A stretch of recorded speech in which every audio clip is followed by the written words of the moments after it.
করে তাহলে সে কাফের হয়ে যা, ঈমান হারা হয়ে যা। যাকে যে ঈমানের কারণে একজন সর্বনিম্ন ঈমানদারকে আল্লাহ তাআলা 10 দুনিয়া পরিমাণ জান্নাত দিবেন, এমন একজন ঈমানদার শুধুমাত্র কোনো কারণে, রাজনৈতিক কারণে হোক, সামাজিক কারণে হোক, শয়তানের দোকায় হোক, যে কারণেই হোক, পুরা কোরআনকে বিশ্বাস করে কিন্তু কোরআনের একটা আয়াতকে সে অস্বীকার করে, পুরা কোরআনকে বিশ্বাস করে সুদের বিধানকে অস্বীকার করে, পুরা কোরআনকে বিশ্বাস করে ঘুষের বিধানকে অস্বীকার করে, পুরা কোরআনকে বিশ্বাস করে কিন্তু কোরআনের কোন একটা আয়াতের ব্যাপারে তার যদি প্রশ্ন আসে, অবিশ্বাস করা তো দূরের কথা, যদি শুধুমাত্র কোনো প্রকারের নিজের মধ্যে সন্দেহ থাকে তাহলে ঈমান থাকে না। এজন্য ঈমানদার হওয়ার জন্য পুরা কোরআনকে বিশ্বাস করা জরুরি, কিন্তু কাফের হওয়ার জন্য কোরআনের কোনো একটা আয়াতকে অবিশ্বাস করা তো দূরের কথা, কোরআনের কোনো আয়াতের প্রতি যদি সন্দেহ থাকে তারপরও ঈমান থাকে না। এজন্য কোরআনকে নিজের জীবনে, কোরআনকে সর্বোচ্চ গুরুত্ব দেওয়া, কোরআনের প্রতি, কোরআনের বিধানের প্রতি নিজের জীবনের থেকেও গুরুত্ব দেওয়া। আমরা তো কোরআনের বিধিবিধানগুলোকে মানে নিজের মতো করি, আসলে সাহাবাই কেরামের জীবন এটা এমন ছিল না। সাহাবাই কেরাম হয়েছেন আসলে কোরআনকে ফলো করে, কোরআনকে মেনেই সাহাবি হয়েছেন। এজন্য সাহাবি শব্দ নিতেও মজা লাগে, সাহাবি শব্দ শুনতেও ভালো লাগে, লিখতেও ভালো লাগে। আসলে সাহাবাই কেরাম নিজের জীবনের মধ্যে কোরআনকে এতটাই গ্রহণ করেছেন, কোরআন যেখানে নিষেধ করেছে সেখানে পুরা পরিবার পক্ষে গেল তিনি কোরআনের পক্ষেই ছিলেন। এজন্য কোরআনুল কারীমের মধ্যে আছে আল্লাহ তাআলা এবং আল্লাহর রাসূল যদি কোনো বিধানের আদেশ করে, এক্ষেত্রে কোনো মানুষের এই অধিকার নাই যে এটা মানব কি মানব না এমন চিন্তা করার কোনো সুযোগ থাকে না। কোরআন বলছে আকিমুস সালাত, এটাকে বিশ্বাস করা। কোরআন বলছে আকিমুদ্দিন, এটাকে বিশ্বাস করা। কোরআন বলছে আহাল্লাহুল বাইআ ওয়া হারামার রিবা, এই কোরআনের এই বিধানকে বিশ্বাস করা। কোরআন যেখানে যেই বিধান বলেছে ওই বিধানকে কোনো সন্দেহ ছাড়া বিশ্বাস করা, এটা হলো ঈমানদার। আসলে সাহাবায়ে কেরামের বিষয়টা এমনই ছিল।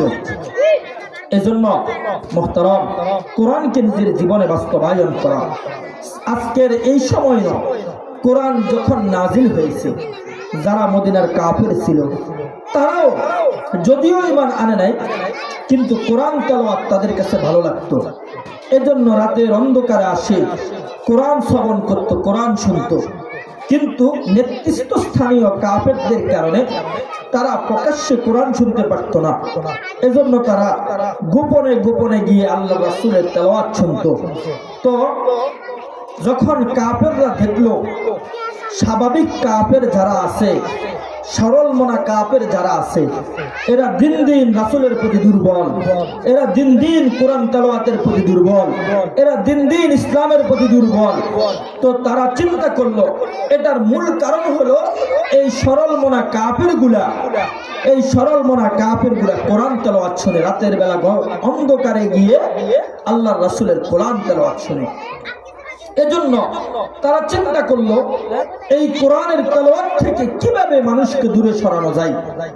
সূরাতুল লুকমানের মধ্যে আল্লাহ তাআলা বলেন, ওয়ামিনান নাসি মান ইয়াশতারি লাহওয়াল হাদিস লিয়ুদিল্লা আন সাবিলিল্লাহি বিগাইরি ইলমিন ওয়া ইয়াত্তাখিযাহা হুজুয়া উলাইকা লাহুম আযাবুম মুহিন।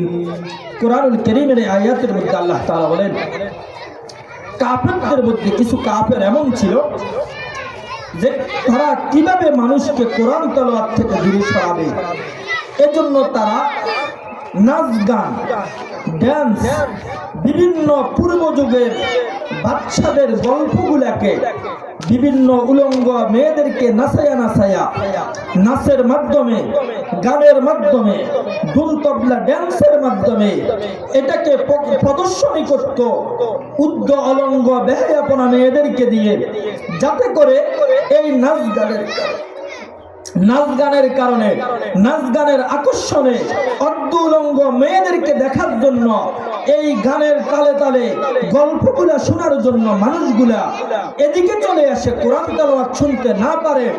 এজন্য তারা অর্ধ উলঙ্গ মেয়েদেরকে দিয়ে নাচ গানের আয়োজন করত, তবলা বাজিয়ে, ঢোল বাজিয়ে।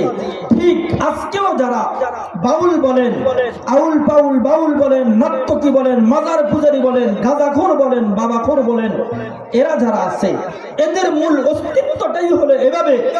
ওই যুগের আবু জাহেল গুলো যেমনি ভাবে কোরআন তেলাওয়াত থেকে মানুষকে দূরে সরানোর জন্য নাচ গানের আয়োজন করত, অর্ধ উলঙ্গ মেয়েদেরকে নাচাইতো, তবলার আয়োজন করত, ওই যুগের আবু জাহেলদের যে হুকুম নাচ গানের কারণে বর্তমান যুগের আবু জাহেল যারা আছে, বাউল বলেন, নর্তকী বলেন, গায়ক বলেন, আর যাই বলেন, মাজারিয়া বলেন আর দরবারিয়া বলেন, এদের মূল মাকসাদই হলো এটা, যাতে করে মানুষগুলা কোরআন থেকে দূরে সরে যায়, কোরআনের প্রতিষ্ঠান থেকে দূরে সরে যায়, তাফসীরুল কোরআন মাহফিল থেকে দূরে সরে যায়, মানুষগুলা কোরআনকে বুকে না নেয়, কপালে না লাগায়, তেলাওয়াত না করে।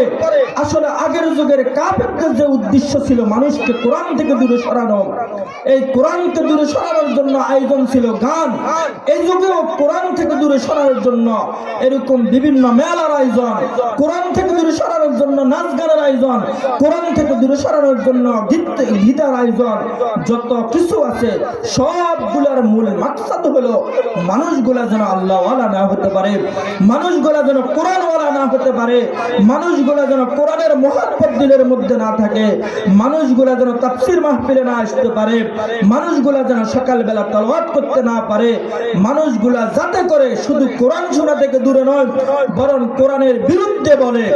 এজন্য আজকে দেখা যায় যারা কোরআনের বিরুদ্ধে বলে এরা সংখ্যায় কম হলেও, এরা সংখ্যায় একেবারে নগণ্য হলেও দেশের সুশীল নামের মানুষগুলো এদের পক্ষ নেয়।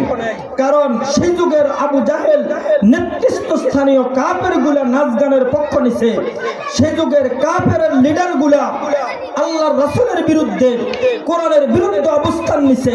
ঠিক এই যুগেও যত বড় নেতা হোক না কেন, যত বড় রাজনীতিবিদ হোক না কেন, এরা সুশীলতার নামে, বাকস্বাধীনতার নামে বাউলদের পক্ষ নেয়, গায়কদের পক্ষে নেয়, কোরআনের বিরুদ্ধে যারা তাদের পক্ষ নেয় এরা কখনো রাজনৈতিক নাম লাগায়, কখনো বাকস্বাধীনতার নাম লাগায়, কখনো সুশীলতার নাম লাগায়, বিভিন্ন নাম বলিয়া আসলে মূল মাকসাদ হলো কোরআনের বিরুদ্ধে অবলম্বন করা। সে যুগের কাফিরদের যেই হুকুম কেলাহুমা ফিন্নার খালিদিনা ফিহা আবাদা, জাহান্নাম, এ যুগের কাফেরদের, এ যুগের আবু জাহেলদের, এ যুগের কোরআনের বিরুদ্ধে যারা, তাদের হুকুম একটাই। এজন্য মুহতারাম, যে কোনো কোরআনের বিরুদ্ধে, কোরআনের উলামায়ে কেরামের বিরুদ্ধে, কোরআনের প্রতিষ্ঠানের বিরুদ্ধে মুখ খুলতে সাবধান। যদিও কোরআনের গড়গুলা ভাঙ্গা, যদিও কোরআনের আলেমগুলা হালকা, সামাজিক কোনো অবস্থান নাই, আলেমরা নেতৃত্বস্থানীয় নয়, সামাজিক কোনো প্রভাব নাই, ছাত্রগুলা দুর্বল, আলেমরা দুর্বল, রাজনৈতিক ভাবেও সবল না, প্রাতিষ্ঠানিক ভাবেও সবল না, চাকরি বাকরির লাইনেও সবল না, কিন্তু দুর্বল বাবার সুযোগ নাই। এরা যেই রবের কথা বলে সেই রব শক্তিশালী, এরা যেই কোরআনের কথা বলে সেই কোরআন শক্তিশালী, এদারে যেই রাসূলকে নেতা মানেন সেই নেতা তো শুধু নেতা নয়, সাইয়্যিদুল মুরসালিন, খাতামুন নবিয়্যিন, তিনি শুধু আমাদের মতো সাধারণদের নেতা নয়, তিনি নবীদেরও নেতা, তিনি সবার নেতা, তিনি সাইয়্যিদুল মুরসালিন, খাতামুন নবিয়্যিন, রাহমাতুল লিল আলামিন, মুহাম্মদুর রাসূলুল্লাহ সাল্লাল্লাহু আলাইহি সাল্লাম। এজন্য আমরা দেখতে হালকা হলেও, দেখতে দুর্বল হলেও, প্রতিষ্ঠানগুলো জীর্ণ শীর্ণ ভাঙ্গা হলেও, তুলনামূলক ছাত্র সংখ্যা কম হলেও, আমাদের সামনে প্রভাবশালী লোক কম থাকলেও, আমাদের রাজনৈতিক ব্যানার না থাকলেও, আমাদের পক্ষে স্বয়ং আল্লাহ রাব্বুল আলামিন আছে, আমাদের পক্ষে স্বয়ং কোরআনুল কারীম আছে, আমাদের জন্য রাসূল করিম সাল্লাল্লাহু আলাইহি সাল্লামের সুপারিশ আছে। এজন্য মুসলমানদেরকে বলবো, কোরআনের পক্ষে মুখ খুলতে সাবধান। আপনি হয়তো কোরআনের পক্ষে অবস্থান নিয়ে হয়তো সাময়িক সময়ের জন্য ভাইরাল হবেন, আর্থিক কিছু ফায়দা হবে, তবে আপনার মালাকুল মউত হাদিয়া হিসাবে আসবে না, আপনার মালাকুল মউত আপনার জন্য আযাব হিসাবে, দাজ্জাল হিসাবে আসবে।